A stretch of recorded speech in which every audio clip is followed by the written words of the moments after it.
তার তুলনায় আজকে দুপুরে যে খাবারটা খেলাম একদমই ভালো লাগেনি, মানে এতটা জায়ফল জৈত্রী পোলাওয়ে দেওয়া ছিল যে টেস্টটাই হয়ে গেল, মুখটা মানে বেস্বাদ হয়ে গেল। তারপরে মোটামুটি 4:30 নাগাদ মেয়ের ফাইটটা শুরু হলো,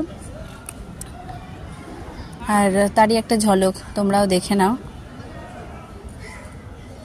কাতারটা করতে পারিনি, তার কারণ হচ্ছে তখন বারণ ছিল ভিডিওগ্রাফি করা, আর তাছাড়া খুব মাঠে প্রচণ্ড ভিড় ছিল, ক্যাওয়াস ছিল। এখন যতটা পরিষ্কার করা আছে তখন ততটা ছিল না। তো ফাইনালি এই দেখো আমার মেয়ের অ্যাচিভমেন্ট, 2টো ব্রোঞ্জ মেডেল, একটা কাতাতে আর একটা হচ্ছে ফাইটে, আর তার সাথে সার্টিফিকেটটা। সত্যি কথা বলতে ও খেলাধুলায় কোনোদিন কোনো প্রাইজ আনেনি, কিন্তু এই ফার্স্ট টাইম ও এইভাবে একটা বড় টুর্নামেন্টে পার্টিসিপেট করেছে, প্লাস প্রাইজ পেয়েছে। সেই জন্য আমি ভীষণ খুশি, প্লাস আমার ফ্যামিলির প্রত্যেকটা মেম্বার প্রচণ্ড খুশি। তারপরে আবারও হয়ে গেছে এখন ডিনারের টাইম, তো চলে যাচ্ছে এখন ডিনার করতে। সেই একটা লম্বা প্যাসেজ পার করে যেতে হয়।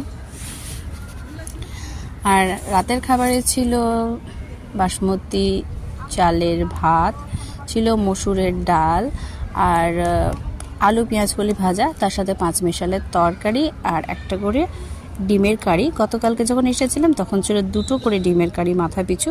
তো এই ছিল আজকের ভিডিও। যদি ভালো লাগে অবশ্যই লাইক কমেন্ট শেয়ার করে দিও। আবারও দেখা হবে সম্পূর্ণ একটা নতুন ভিডিও নিয়ে, আর অবশ্যই রাহা কাপে কী কী এক্সপিরিয়েন্স হলো সেটাও তোমাদের সাথে শেয়ার করব। তো আজকের মতো আসি, বাই।